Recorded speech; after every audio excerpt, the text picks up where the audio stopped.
we spent today so far and for the remainder of the conference discussing how important is it to ascertain whose decision is it anyway. So of course, one of those things that's going to be required for that is actively teaching how one may help support somebody with their preferred mode of communication. So I invite Tom in now. Tom Bailey's our Head of Therapy Services. Tom, hang on a second. I'm just going to introduce you properly. He's worked as a speech and language therapist for 16 years, primarily in special school settings across London and the home counties. He's worked for 3 NHS trusts as clinical lead, speech and language therapist for early years, special schools and autism, and in 2 independent special schools, including Ambitious About Autism as manager of Allied Health Professionals. He's also a qualified autism diagnostic practitioner, having completed the ADOS training in 2018, and has completed Regional Makaton Tutor training, previously been a team lead with the NAS Accreditation team, committee member of the London Autism Clinical Excellence Network for SALTs, and has been part of the related journal club for many years. Is currently involved in the working party of the Royal College of Speech and Language Therapists to encourage more men into the profession, and currently has a role as a visiting clinical tutor for speech and language students at City University of London. Tom currently leads our therapies team at Beyond Autism, working across speech and language and OT as the most senior member of that team and part of our senior management team. So Tom's session's title is How to Give People a Voice and How It Changes Outcomes. I'll just hand over to you, Tom. Thank you for coming. We're really looking forward to this. And I guess the main takeaway for people here is going to be tools and strategies to enable every child to communicate effectively. Over to you, Tom. Right, thanks for that, Andy. That's really helpful to put me into some context. I had got a slide talking about myself, but I don't need to now, which is great. But yes, this afternoon I'm going to talk about the importance really of giving young people a voice, and actually kind of give some examples around how it really kind of changes some of those outcomes for our learners. So just as a bit of an overview here, I was going to, as I say, introduce myself. Don't need to now. Thank you for that, Andy. I'm going to talk about autism and communication, and then primarily talk about AAC, alternative augmentative communication, some of the methods that we use at Beyond Autism and I've used in many parts of my career so far. And then I've got a couple of case examples, which really I think hopefully will highlight how we ensure we've got pupil voice, and actually thinking about some of the real outcomes for our learners. And the examples are from kind of the spectrum of our services, so right through from primary level up to post-19. So there will be hopefully some quite useful examples that I'm going to give. That's my overview. I think it is really useful actually just to put me into context of why I'm speaking and the kind of experience that I've got. As Andy said, I've worked for 16 years now as a speech and language therapist primarily. I thoroughly enjoy my profession. It is so hugely important to enable the children and young adults that we work with to have that voice, to be involved in their own learning, in their own decisions around life. And I think, the profession that we have is sometimes a little bit, I suppose, a bit of a kind of a quiet profession, really. We're not necessarily always there in the forefront of things, but I know certainly at Beyond Autism, we're very much on a very equal footing amongst all the other professionals that we work with, which is really good to kind of have and really good to experience, really. So I just wanted to, I suppose, give, first of all, a few kind of facts. And it's a fairly, like you can see here, it's a fairly old kind of reference point here. But I think what's important to me is to demonstrate the importance of thinking about sometimes the needs that our learners have in their social communication and social interaction skills with that diagnosis of autism. And the estimates here are saying that around between 30 and 50% of individuals with autism do not use functional speech. So if we're talking here very much about pupil voice, what's the alternative then that we can provide our learners with to actually have that voice and to have that communication, where that's that really quite high number of young people that don't have functional speech within their lives. So I wanted to go through and just give some examples really of some of the augmentative and alternative communication that we are using within the service, and that I know is used, in a number of services within the UK. The next sort of slides after this, I've got some pictures and visuals to be able to kind of demonstrate what I'm going to kind of describe in this slide. So if it's not that clear, just hold on, because there's a couple more slides coming along with some further information. But these are 6 things that I think are really kind of useful AAC kind of methods. So Makaton is a first one. So primarily Makaton is a sign language, which I imagine a number of people are quite familiar with. Makaton is actually a language program that uses symbols, signs, and speech to enable people to communicate. And it's a really kind of, well-developed and well-researched tool that, is certainly kind of very useful. I think it derives itself from British Sign Language, which is now recognised as a language in its own right.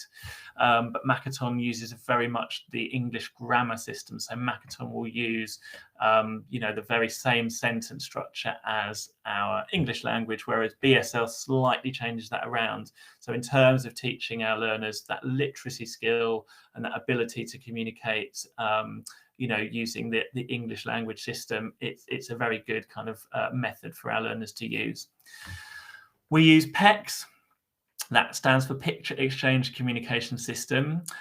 This is something that has been developed by Pyramid, and it's effectively using symbols to exchange for items or activities that a learner really wants. Now, the advantage here over Makaton is that PECS can be kind of, I suppose, more universally understood. So if somebody is handing over a PECS symbol which has got a picture of a biscuit on it, it's very highly likely that the communication partner within that process will understand that somebody wants a biscuit. The Makaton sign for biscuit in comparison is biscuit. So actually, unless you know Makaton yourself, you're not necessarily going to know what that learner is asking for. But obviously with PECS, you've got the picture there, and it's really good. Makaton itself obviously uses a very kind of clear system that defines how the signs are developed. Uses quite a lot of iconic signs. So telephone, Makaton sign for telephone, very clearly telephone. I think everybody's done that, throughout their lives, so people can understand that as well. But PECS just has that slight advantage, I guess, when you're looking at communication partners, that people are able to understand what is being requested. Proloquo2Go is one of many communication apps that are kind of tablet-based that support communication. I've got a nice visual of this in the coming slides, but effectively it's enabling young people and children and young adults to make requests using their tablet for items and activities, again, that they really kind of prefer, they've got real kind of interests in. They can build this up from single word level up to sentence level. The advantage, again, from Proloquo over PECS is that things can be updated and edited very, very simply and very, very easily. With PECS, you need to print and laminate to kind of create the symbols themselves. With Proloquo, you can just very simply, press the edit button, add a picture in or add a symbol in, and you're there in 10 seconds. You've got a new symbol for something that a learner is interested in. So some real advantage over that. Again, the cost of it is quite, considerable. So there's some thought process around that. And again, we will do some assessment around what is the best system to be used for that learner. Visual schedules are a really useful way of supporting learners with their receptive language, so understanding, what's happening for them throughout the day. Visual schedules can be used to represent a learner's whole day. So they could have a whole kind of visual schedule that's, representing what's happening from the moment they arrive in school to the moment they go home at the end of the day. Those visual schedules can be broken down into just having a now and next board to illustrate what's happening in the moment and what will be happening next.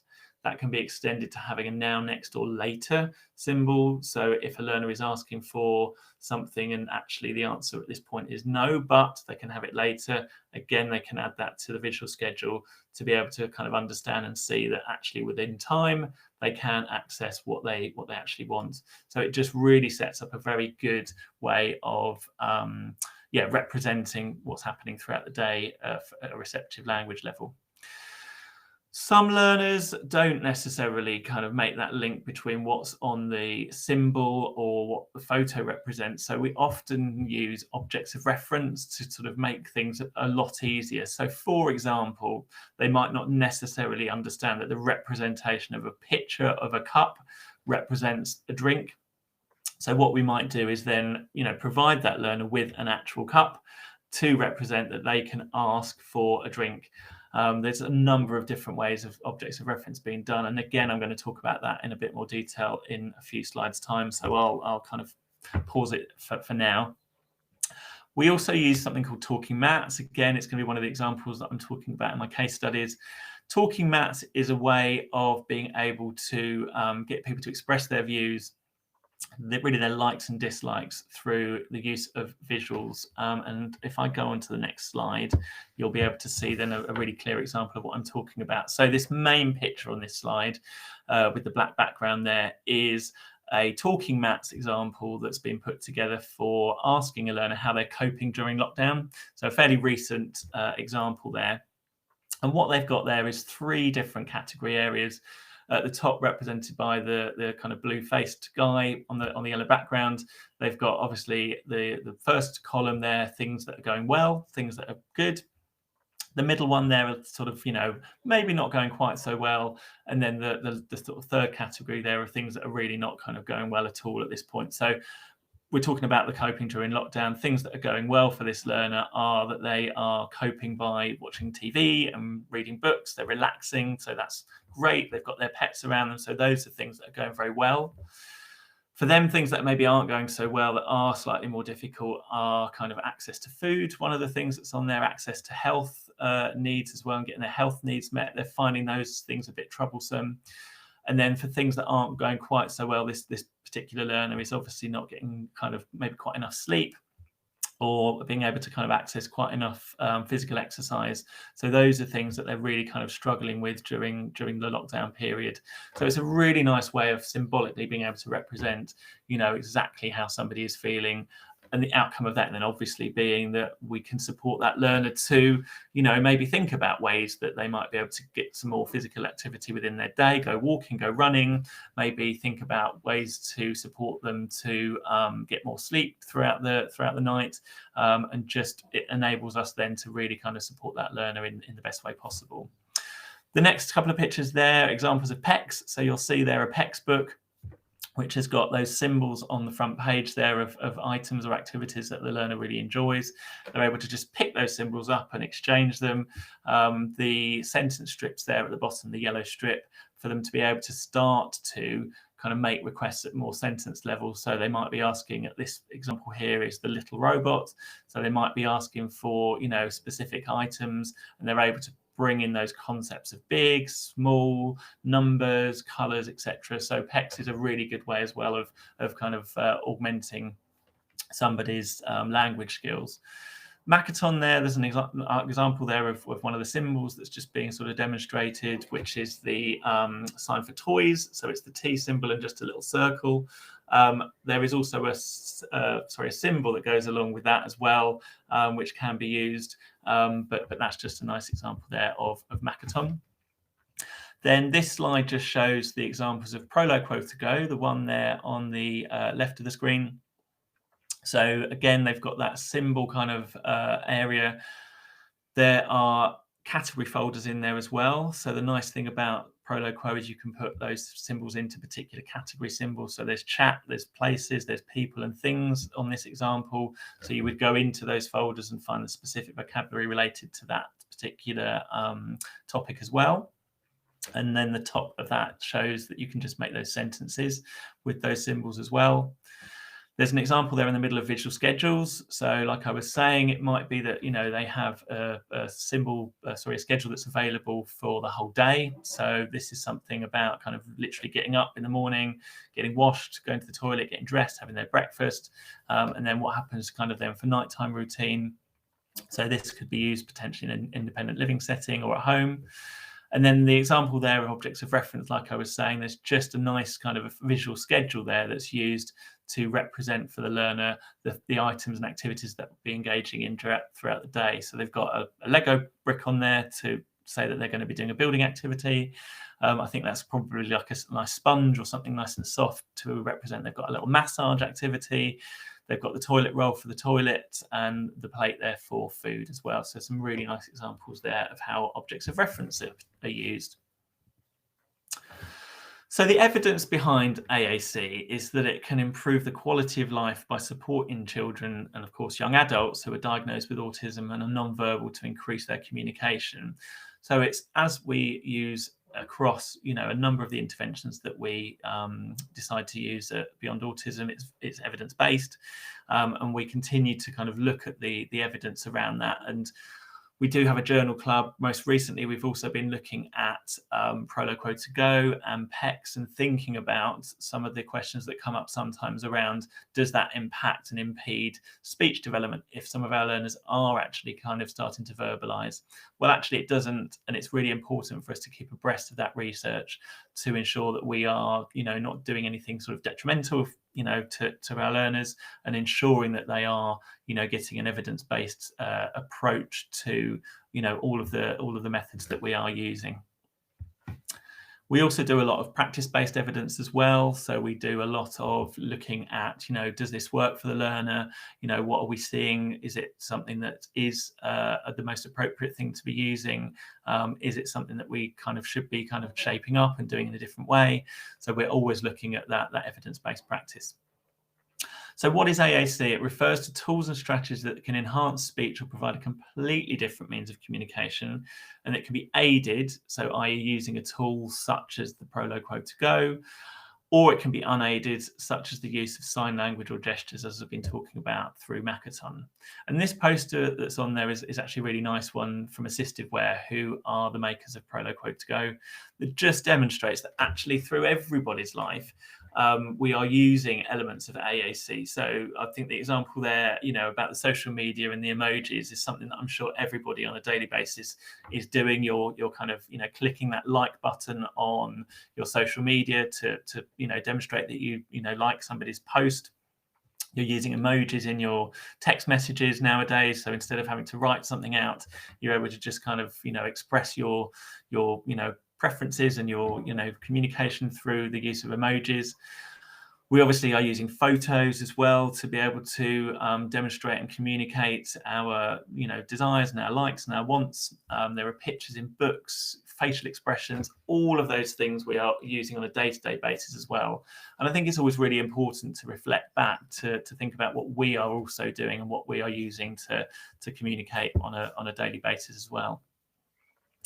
So AAC, if you're thinking about the development of language and communication, it's really interesting just to sort of compare, I think, really, because we would expect, sort of children to sort of soak up that spoken language for the first 12 to 18 months of their lives before even expecting them to say any words back. So, around that 12 to 18 months mark, you'll start to hear, children say their first words, sort of make animal noises to represent animals, all of those things that come along. If you're comparing it to an AAC user, learning new vocabulary can take up to 50 to 350 repetitions. And that in itself is a kind of a massive kind of difference there between that typically developing language skill and how an AAC user starts to learn and develop that vocabulary. The sort of research around how many requests should be done per day is around 80. So if we're looking at, for example, PECS, the Picture Exchange Communication System, I always recommend and say that, our learners should be making 80 requests a day, which I know a lot of our tutors find quite sort of, difficult to think, oh my goodness, how am I going to get to that number? But it's possible, it's definitely a number to achieve, and, it's achievable, but I know it's difficult. But, those are the kind of figures and the sort of time frame that it takes for learners to master vocabulary in that way. This next fact I find really interesting.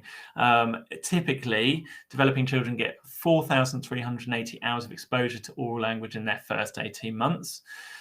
But an AAC learner, if they're having just 20 to 30 minutes of SALT per week, the similar exposure would take sort of 84 years, which is quite shocking, really, when you think about it. But it's just a really interesting way of, I suppose, framing it and thinking about the difference and the additional kind of support that's required for our learners to be able to use AAC. So just wanted to go on to the case examples. As I said, I've got 2 examples of how we're using AAC to give a voice, and we're going to talk about the outcomes of this as well. So the first example is a primary school class registration. So they use a range of AAC, including visuals, objects of reference, PECs, and Prolo Quo to Go to engage in registration and enhance that social interaction and social communication opportunity for our learners. The second example is the example of doing a mental capacity assessment with an adult learner using talking mats. So I've got some nice examples of what we've done with that. As I said, I wanted to touch on objects of reference and just, again, provide some kind of element of research around it. So if we look at that kind of middle part of the table in the lighter kind of beige color, the thing about icons, there are different types of objects of reference that can be used. So if we're looking at, we could potentially use identical objects. So we could actually use raisins stuck to a piece of card to represent raisins. If a learner is wanting to request more, they can, exchange that, or we can, demonstrate to a learner that they're going to be getting raisins for their snack. There might be a partial or associated object. So, for example, shoelaces for shoes. That might represent, a learner needing to get their shoes on to go out to the playground. An object with shared features. So you might have a plastic pretzel in this example. So a plastic food item to represent that food. Again, for a learner to kind of express what they want, or for a learner to understand that actually they're going to be accessing pretzel for their snack. There might be real objects used. So I've talked about cup for a drink. There might be an associated object. So a purse for shopping, for example. So you need to take your purse out with you when you go shopping. We've used that in the past in our post-19 setting, where we've got an Oyster card ready for a learner to indicate that they're ready to go out and travel on the underground. Miniature objects might be used. So you might be using like a small cup or a small plate for representing those food and drink items. A partial object, so an organ key is the example given here, if they want to access a keyboard, an organ keyboard. Or shared features. So this example is a rubber material for swing. Again, we've used examples that are really similar. So we've used material that the sofa is made out of for a learner to be able to access the sofa within their day if they want just to have a bit of chill out time, or they want to go and actually just sit and relax on the sofa for a bit. They can then actually, provide that particular material for that item. The other thing that can also be used within objects of reference is smells. So there might be a particular smell that we use with learners to represent a certain item or a certain activity. So we might potentially have some coffee beans in a cup or a jar to represent that we're going to go to the coffee shop and grab a coffee. So this is the nice example from Green Class, their registration. So they've set it up really nicely, where they've got opportunities for the learners to really kind of voice what they're feeling, what they want. So they represent the zones of regulation stuff that is kind of very commonly used across all the classes in the schools that we are working in. And I know Giordano and Emma just touched on this as well. So they're able to come in for the day and actually talk about how they're feeling. They might be in the green zone there, which is their sort of happy and contented sort of zone, that they're ready for work.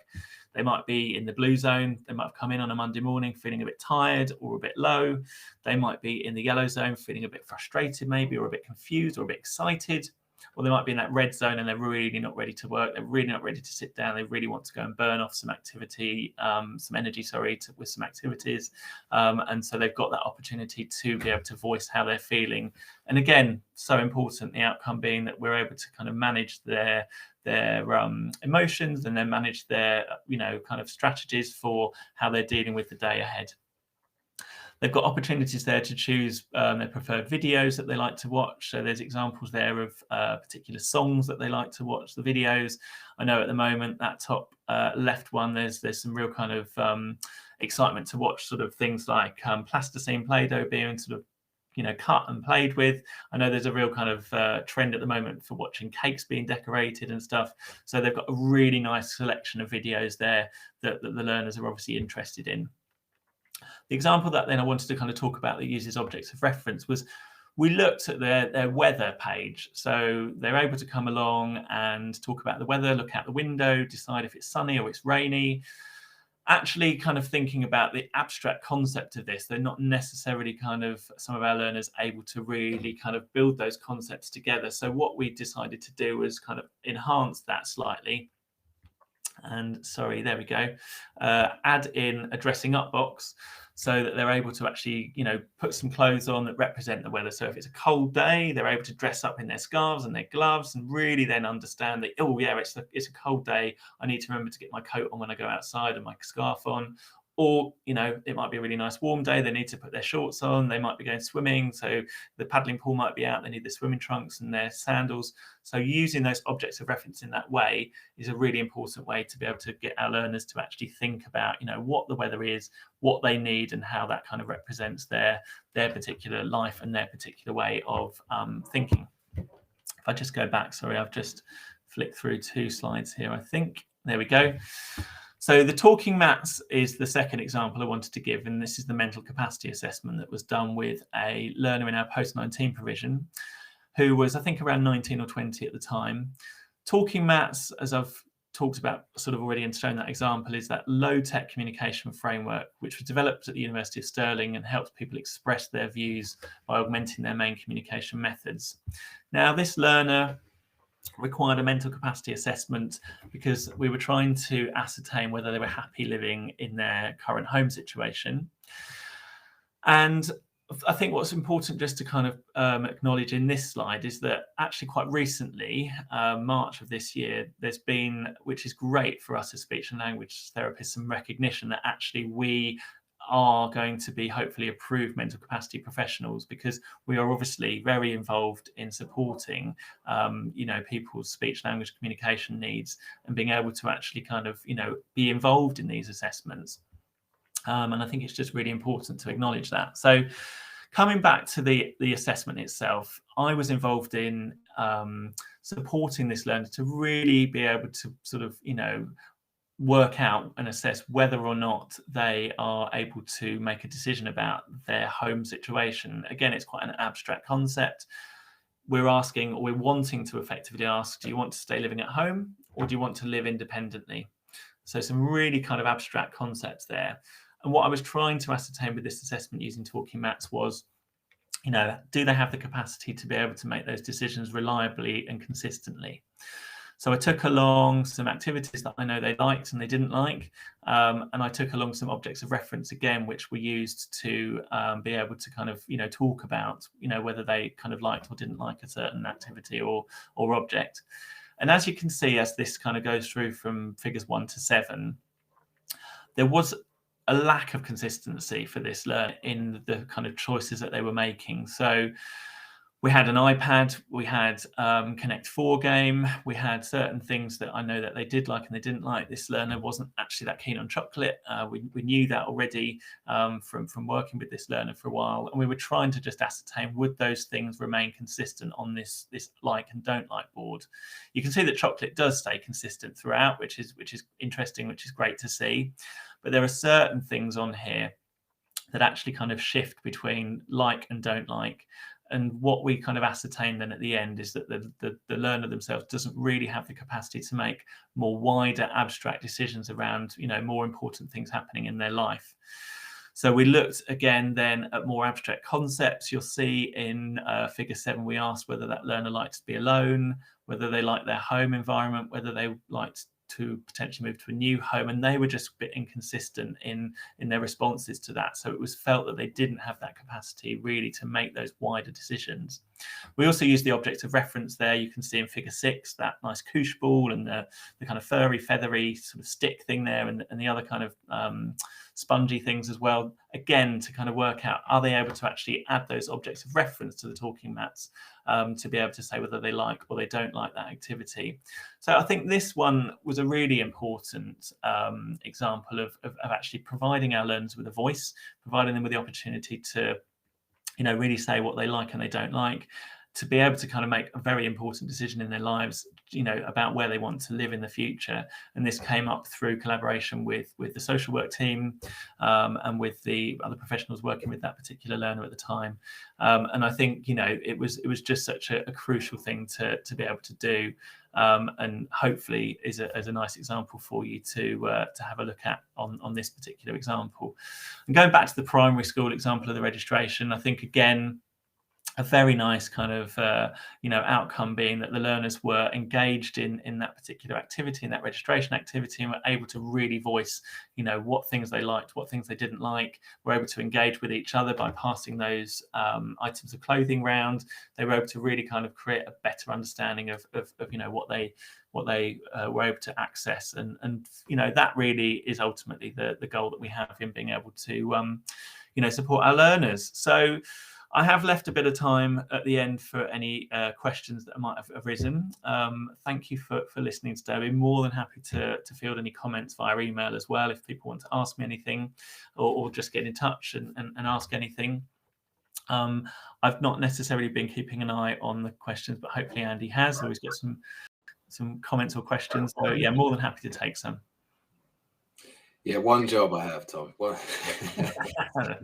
So, I have well, look, I think first thing to say is thank you very much. It's such a well put together presentation. You really hit the money there in terms of how to get a learner's voice, get to that point of whose decision is it anyway. Yeah, we had some comments and a little to and fro in the comments in the chat section.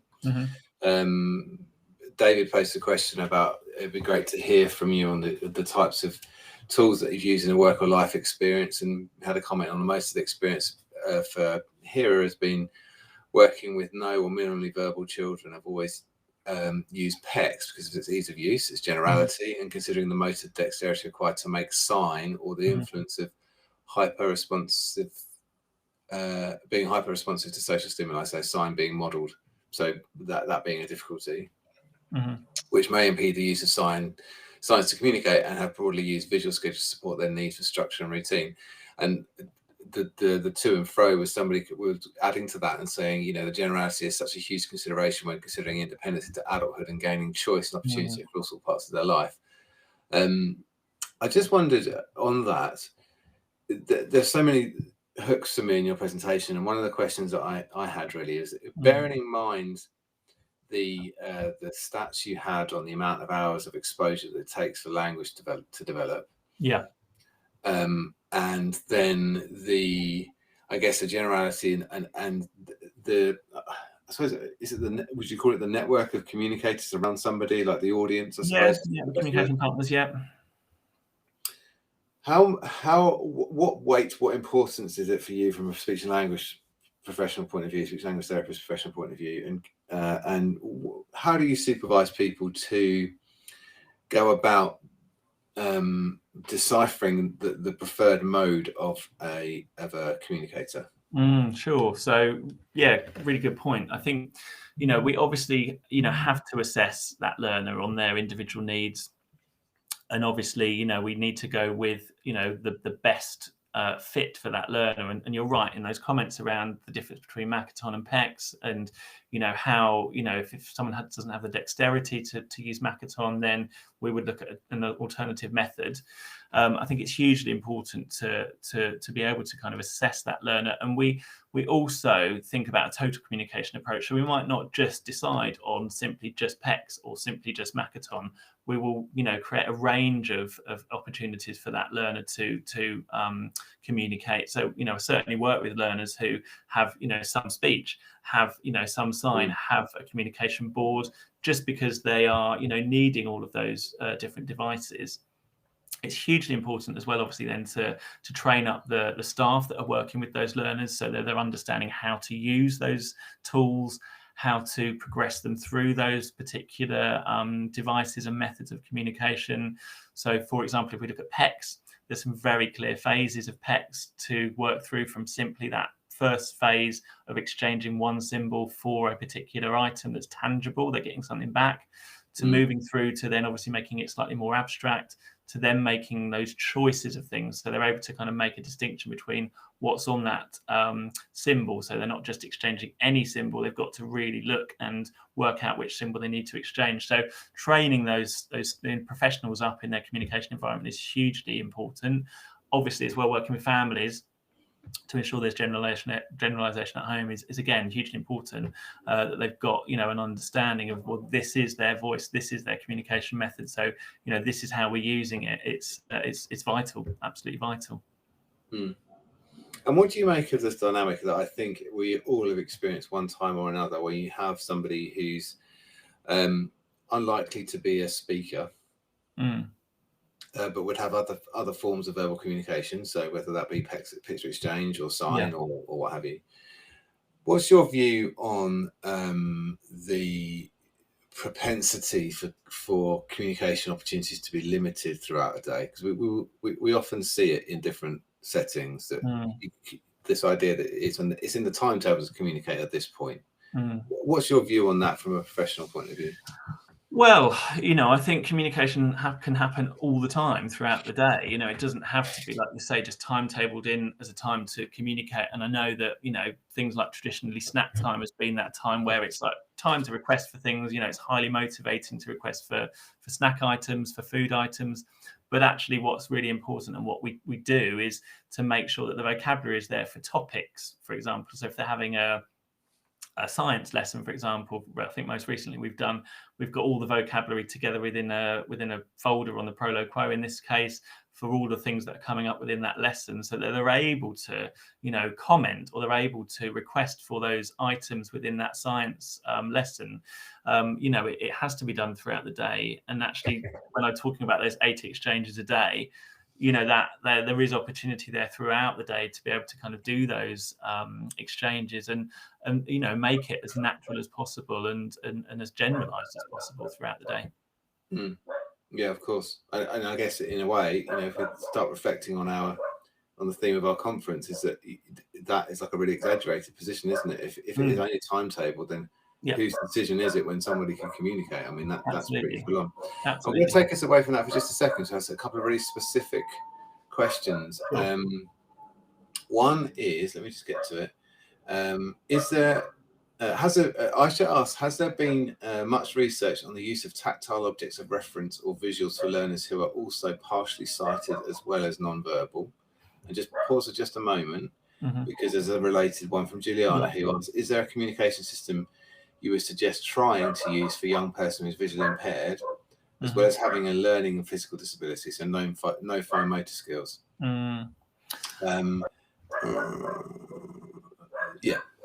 Okay. So any insight into the types of communication systems that might be useful for visually impaired children and or those with other difficulties? Sure. I mean, I personally don't have that experience, so I can't personally recommend anything that I've tried. But what I would say is, like I was saying when I was talking about objects of reference, there definitely is research out there around how tactile objects can be used. And like I was saying as well, we've kind of got that material that's used for the sofa. So a learner can request by kind of feeling and touching that material that relates to that object. You can use smell as well. So if somebody actually doesn't have that visual acuity and they actually kind of need to develop links to particular items through smell, that can also be done. And there definitely is the research around that out there.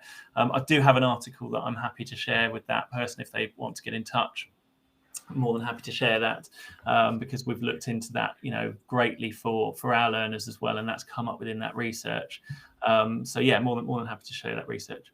Great. Actually, there was David earlier shared an email address that would be good to contact. I hope maybe you can put up again, David, which was if you've got any further questions, if you relate it to the talk, and then we can direct it internally or externally, depending on who you're asking a question to. Okay, another question. I think we've just about got time. Yeah. In fact, we've got two, so let's see how we go. Sophie asks, how do you recommend balancing a learner having access to all the vocabulary they might want to say, for example, on their iPad, whilst helping them accept that it might not be available? That's a really good question, because when I first started, I did some training actually with Pyramid for the PECS training, and it's always stuck with me, and it's always, I think, something that I sort of still remember, that you can say no to a learner. And I know that's not as easy as that. I know that saying no sometimes can trigger behaviours, and can be quite difficult. And that's the same for I think any particular child. You say no, and there's a bit of a meltdown.